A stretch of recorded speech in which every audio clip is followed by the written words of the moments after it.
बोली के बोलैया कोसमा के तोरा हैया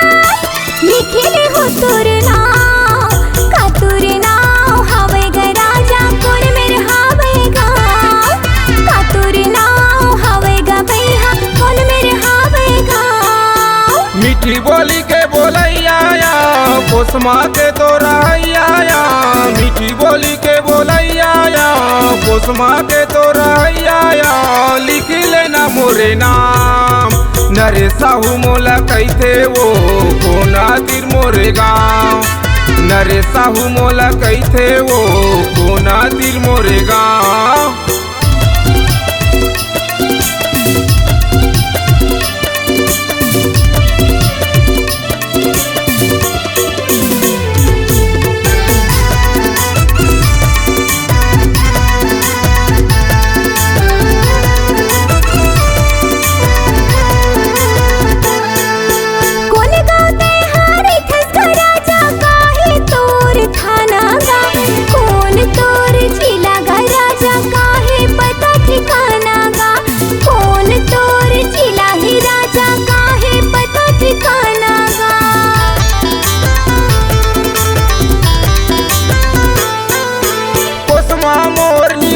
है गोरी जरहा गाँव है थाना वो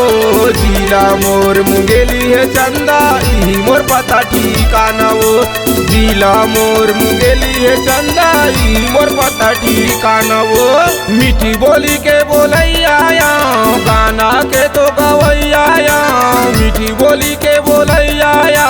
गाना के तो गवैया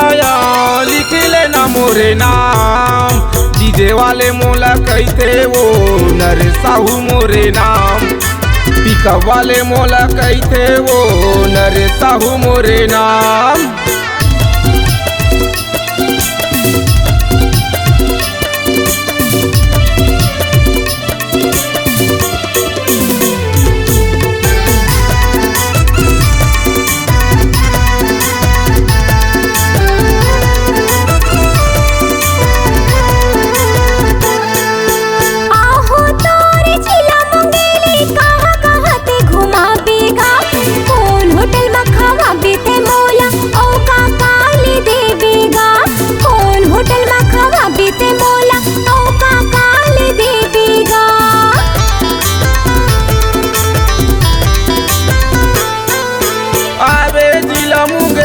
रानी घुमा हूँ तोला बरबेली वो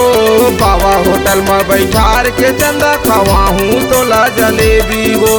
बाबा होटल में बैठार के चंदा खवा हूँ तोला जलेबी वो। मीठी बोली के बोलैया कोसमा के तोरा हैया मीठी बोली के बोलैया कोसमा के तोरा हैया लिख लेना मोरे नाम नरे साहू मोला कहते वो कोना तिर मोरे गाँव नरे साहू मोला कहते वो कोना तिर मोरे गाँव नरे साहू मोला कहते वो डीजे वाले तो आ नरे साहू मोला कहते वो पिका वाले तो आ नरे साहू मोला कहते वो तोर चाहने